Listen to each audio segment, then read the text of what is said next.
Morning students, class 12th political science.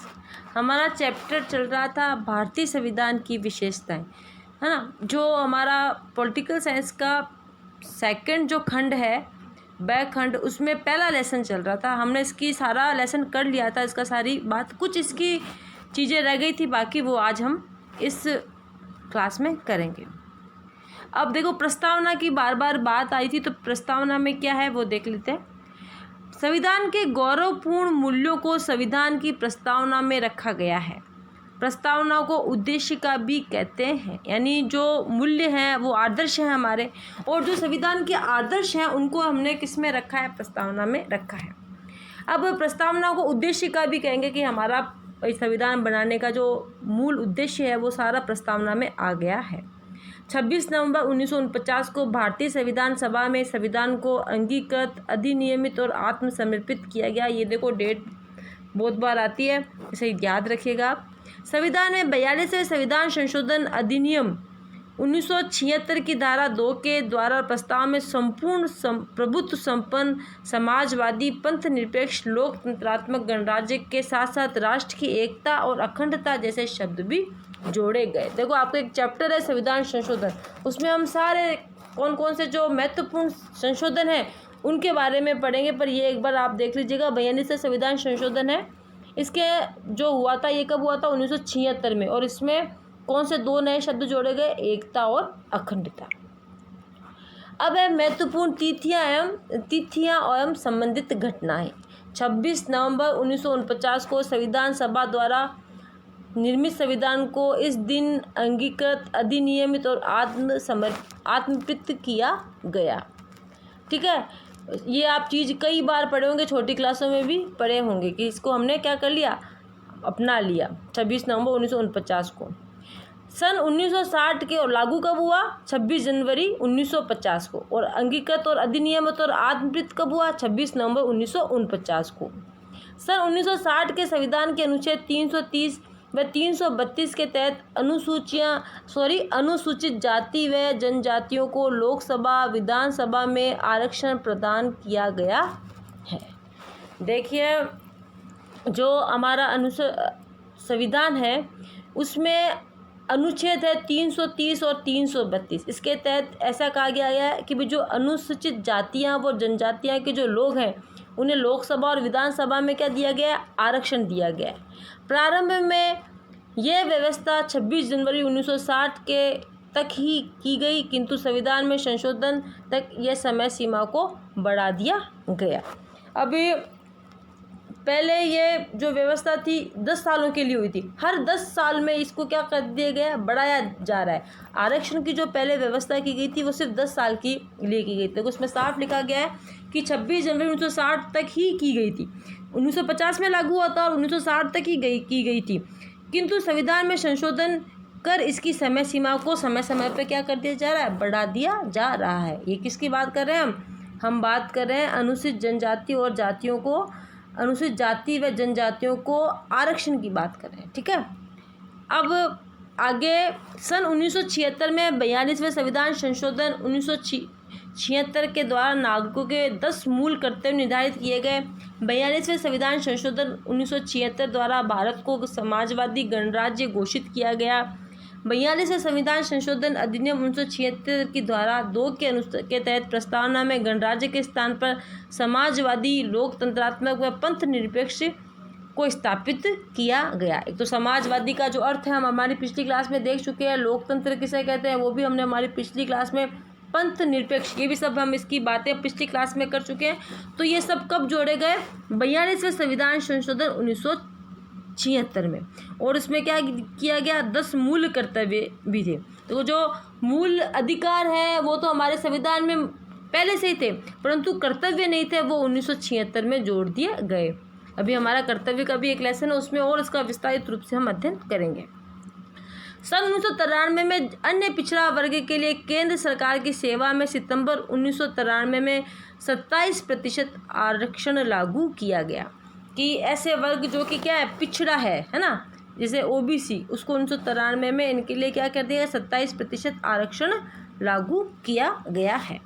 सन 2009 ईस्वी में शिक्षा के अधिकार में 86वां संविधान संशोधन दिसंबर 2002 को, जो कि जुलाई 2009 में संसद द्वारा पारित किया गया।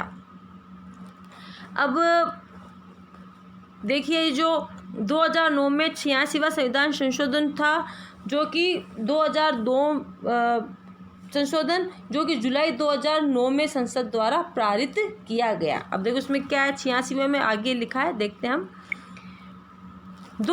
सन 2010 में 1 अप्रैल 2010 में शिक्षा के अधिकार को मूल अधिकार के में संविधान में शामिल कर 95 संविधान संशोधन 2010 के आधार पर लोकसभा विधानसभा में अनुसूचित जाति जनजातियों के लिए आरक्षण की व्यवस्था 25 जनवरी 2020 तक के लिए बढ़ा दी गई है। देखो 86वां संविधान संशोधन था वो शिक्षा के अधिकार से संबंधित था, ठीक है। और फिर देखिए, जो हमने बात करी थी कि 1950 में 1960 तक जो था आरक्षण की बात करी थी, है ना, आरक्षण की बात करी थी, जो 1950 तक की थी। कब तक थी? 1950 से 60 तक की थी, 50 से 60 तक की थी। परंतु फिर उसको आगे आगे समय अनुसार उसको क्या कर दिया गया, बढ़ा दिया गया। और अब कब तक कर दिया? 2020 तक इसको बढ़ा दिया गया है। सन 2016 ईस्वी में संविधान का 101 संशोधन वस्तु व सेवा कर से संबंधित है, जिसे राष्ट्रपति ने सितंबर 2016 में क्या किया है, हस्ताक्षर किए हैं। देखिए, जो 101 हमने अभी बात पिछली क्लास में कही थी कि 101 हमारे क्या हो चुके हैं, संविधान संशोधन हो चुके हैं, जो कि किससे संबंधित है? जो 101 संविधान संशोधन है वो किससे संबंधित है? सेवा और वस्तु कर से संबंधित है। अब है आर्थिक न्याय। बार बार एक नाम आया हुआ था, आर्थिक न्याय। आर्थिक न्याय, तो ये आर्थिक न्याय क्या है, इसके बारे में हम देखते हैं।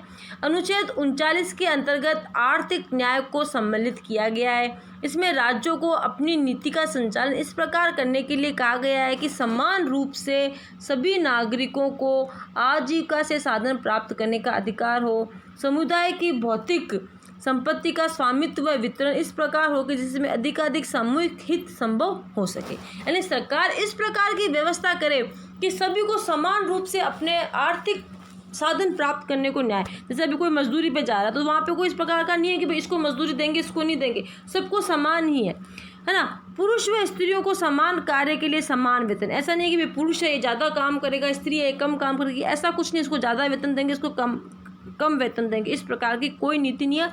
समान कार्य के लिए समान वेतन। और जो हमारा अनुच्छेद 39 है इसके अंतर्गत ये कहा गया है कि सरकार को, जो राज्य है उसको, राज्य को इस प्रकार की व्यवस्था करनी पड़ेगी कि सभी को समान रूप से आर्थिक न्याय प्राप्त हो। यानी सभी अपनी मेहनत से या कोई भी रोजगार से या कोई भी बिजनेस करे, कुछ भी करे, और समान रूप से वे अपने, ऐसा नहीं कि भाई एक दुकानदार है जो कि ज़्यादा कमाई कर रहा है, एक दुकानदार है कम कमाई कर रहा है, नहीं। वो अलग बात है कि उनकी कितनी बिक्री हो रही है, परंतु समान रूप से इस प्रकार का नहीं है कि भाई ये कोई इस जाति का लोग ही दुकान खोल सकता है, इस जाति का लोग नहीं खोल सकता। इस प्रकार की सरकार ने व्यवस्था की कि सभी को समान रूप से आर्थिक न्याय मिल सके। देखो, जो हमने पिछली जो पढ़े हैं अभी, वो हमने कई, हमारी जो 3-4 क्लास हुई है, 5-6 है ना, मेरे हिसाब से 12 हो चुकी हैं, तो उसमें ये शब्द हमने पढ़े। परंतु ये आर्थिक न्याय इस क्लास में ही पहली बार आया है, तो इसको आप अच्छे से देख लीजिएगा। उद्देशिका, मूल भारतीय संविधान के प्रस्तावना को उद्देशिका भी कहा जाता है। ये बहुत मोस्ट है, ध्यान रखिएगा। तो उद्देशिका किसे कहा जाता है? हमारी जो प्रस्तावना है संविधान की, उसको उद्देशिका भी कहा जाता है। अब देखिए राजनीतिक न्याय क्या होता है वो देखिए। राजनीतिक न्याय का अर्थ है कि बिना भेदभाव के सभी को राजनीतिक प्रक्रिया में भाग लेने की अधिकारों में बराबरी का हिस्सा मिले। भाई अब कोई भी राजनीतिक कार्य, और जैसे हम वोट दे रहे हैं या कोई भी हमारे राज्य से संबंधित कोई भी कार्य है, उसमें किसी प्रकार का भेदभाव नहीं है, सबको बराबरी से हिस्सा ले सकते हैं। कोई भी सम्मेलन हो रहा है राजनीतिक, तो सब उसमें बराबरी से हिस्सा ले सकते हैं। भारतीय संविधान में वयस्क मताधिकार की स्थापना व संवैधानिक उपचारों द्वारा राजनीतिक न्याय के आदर्शों को मूर्त रूप प्रदान किया गया है। अब देखिए, जो भारतीय संविधान है उसमें सबको क्या है, 18 साल से जो है उम्र के, उनको सब, चाहे वो किसी भी जाति के हो, चाहे किसी भी लिंग के हो, है ना, लिंग चाहे वो औरत है या आदमी है, कुछ फर्क नहीं पड़ेगा, सबको क्या है, मताधिकार है, यानी सबको मत देने का अधिकार है। इसके अलावा जो संवैधानिक उपचार अनुच्छेद 32 हमने हमारी पिछली क्लास में बात करी थी बंदी प्रत्यक्षीकरण, यानी कोई भी इंसान अगर किसी के साथ में किसी प्रकार का दुर्व्यवहार हो रहा है, किसी भी प्रकार का अत्याचार हो रहा है, तो वो क्या करेगा, राज्य के पास जाके ये कह सकता है कि भाई मेरे साथ में राजनीतिक न्याय हो। तो इस प्रकार से राज्य की ये कर्तव्य है कि वो सभी नागरिकों को समान रूप से राजनीतिक न्याय दे।